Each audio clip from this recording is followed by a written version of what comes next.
Lors d'une vente, si vous ne trouvez pas un produit, il y a peut-être plusieurs raisons.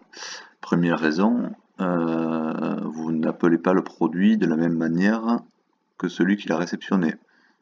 Par exemple, des pamplemousses et des pommelos.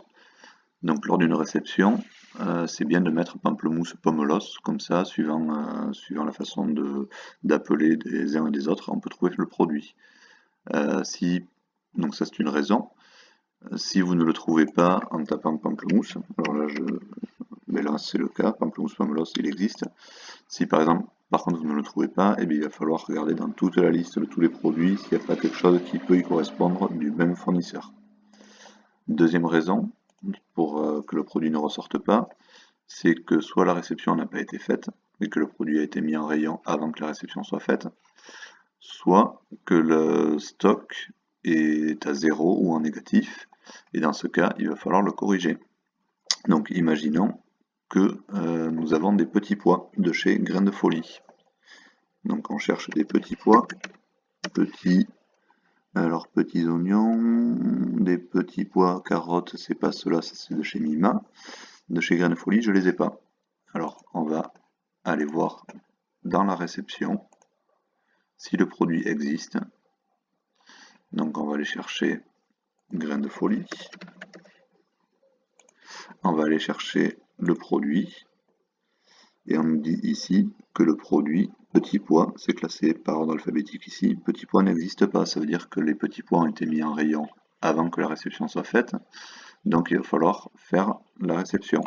Et pour ceci, je vous invite à regarder la vidéo, faire la réception d'un nouveau produit. Si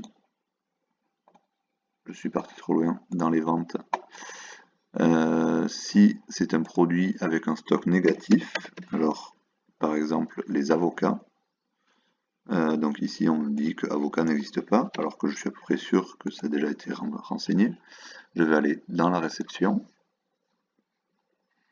Je vais chercher les avocats qui viennent de chez Bio Pays Landais. Dans ma petite liste, avocats, ils sont au début, puis c'est classé par ordre alphabétique.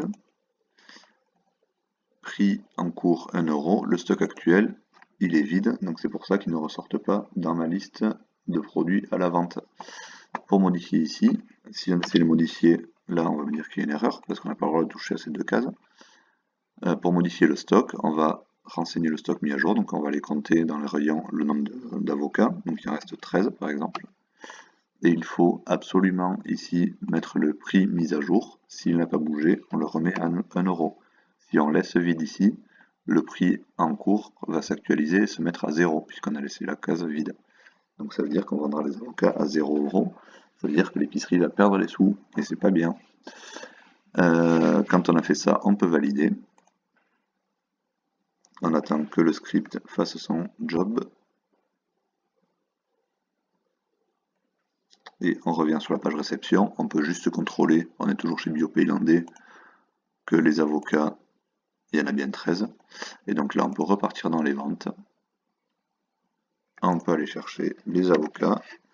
Et les avocats sont apparus avec le bon prix de 1 €. Voilà pour les possibilités d'un produit manquant.